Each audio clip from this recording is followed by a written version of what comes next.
Revealed in upcoming episodes of this program are the contents of a recently unearthed repository classified by the secret government, the Phenomenon Archives.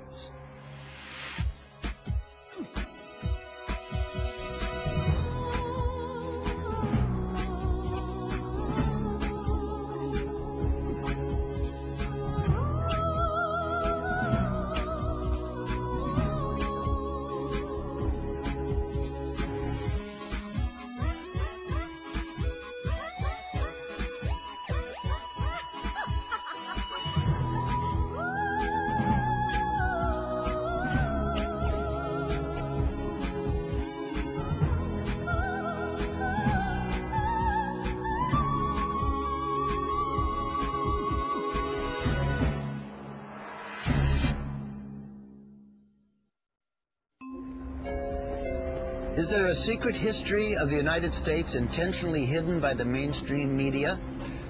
Could there be a secret society of fat-moneyed businessmen whose agenda has been the cause of every major war and economic depression?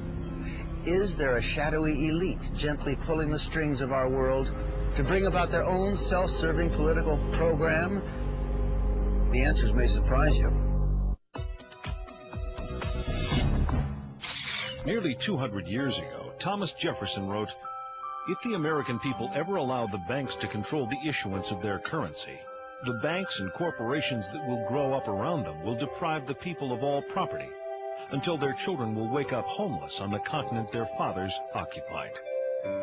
Throughout the history of the United States, there's been this running battle over who controls how much money is in the system. Will it be some privately owned central bank, or will it be the people, the Congress, for the benefit of everybody in the country? Everything evolves around the Federal Reserve, a private bank that was given a monopoly on the creation of paper money. Every $100 bill which the Federal Reserve System prints and is sold to the United States at full face value represents a $100 loan. Even though the government pays for it, they still pay interest. 100 years after Jefferson, Abraham Lincoln pondered these same issues. The government should create, issue, and circulate all the currency, he said. Creating and issuing money is the supreme prerogative of government. Adopting these principles will save the taxpayers immense sums of interest, and money will cease to be the master and become the servant of humanity. What do the fears expressed by Jefferson and Lincoln and modern-day economists have to do with what President George Bush called the New World Order? It's a conspiracy. What else can you call it? It's a conspiracy against the people of the United States and of the Western world. Just when you think you're ahead of the game, someone changes the rules.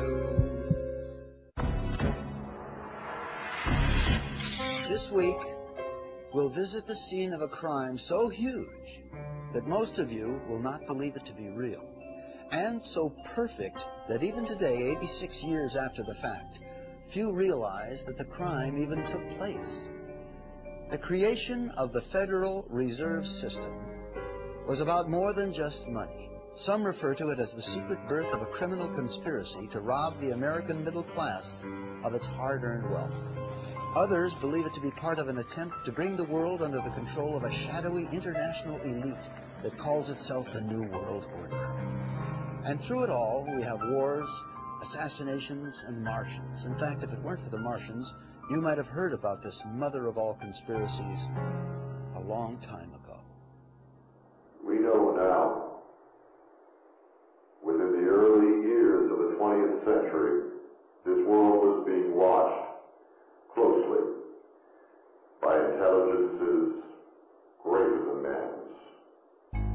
On October 30th, 1938, the Mercury Radio Network interrupts the music of Ramon Raquello and his orchestra from the Park Plaza Hotel of New York City for a special news bulletin.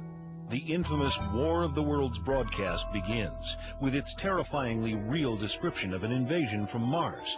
And before the night is out, 1 million people will run panicked into the streets. I'm extremely surprised to learn that a story which has become familiar to children through the medium of comic strips.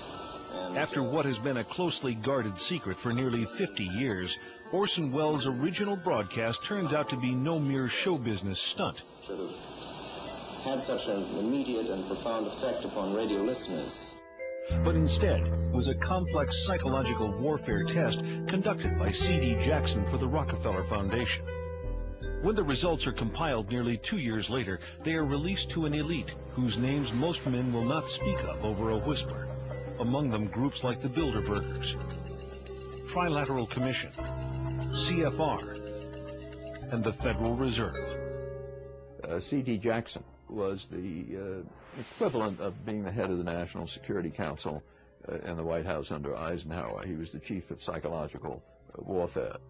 The breakthrough discovery that the War of the Worlds broadcast was actually a psychological warfare test is key to understanding why experts believe that the Federal Reserve, the Bilderbergers, and other closed exclusive elite groups are pulling the strings that control our societies.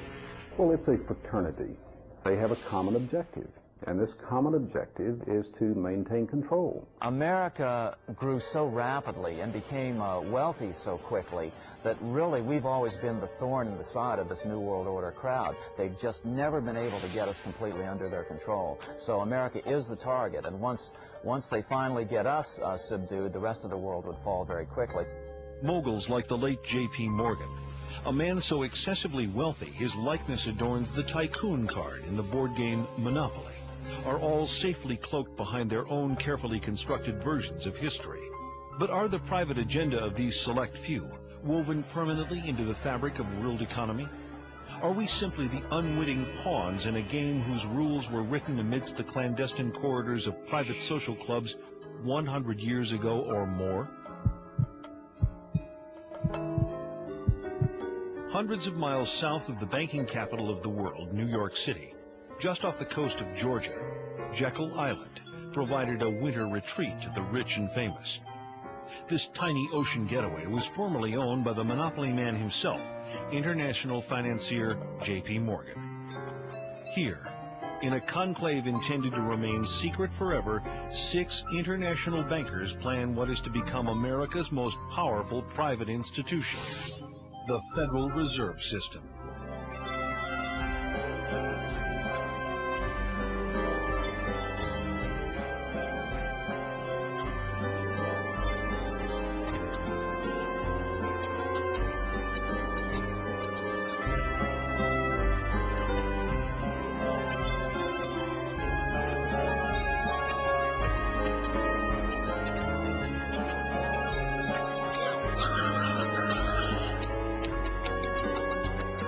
The Jekyll Island story is one of the great untold stories of the 20th century. These bankers who got together, left Hoboken in a sealed train, and the reporters were going crazy. They knew this was big. These were 5 of the biggest bankers in the world getting on this sealed train. The reporters wanted to know what the hell was going on.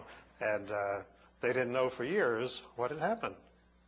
It is at the urging of the famous poet Ezra Pound that Eustace Mullins begins his own personal search for the truth about the origins of the Federal Reserve. Ezra Pound's young artists and writers, friends, were killed during World War I. Ezra wanted to know why they died.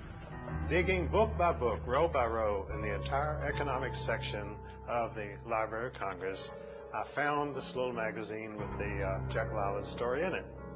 When I took that to Ezra Pound, he was so thrilled. It was the biggest discovery of his life. In fact, Ezra Pound called the Jekyll Island story the biggest detective story of the 20th century. But why? Andrew Gray, grandnephew of one of the 6 men who met to plot the creation of the Federal Reserve System, scoffs at talk of secret cabals. Well, I'm asked whether the Jekyll Island meeting can be automatically classed as a conspiracy. And the answer, first of all, is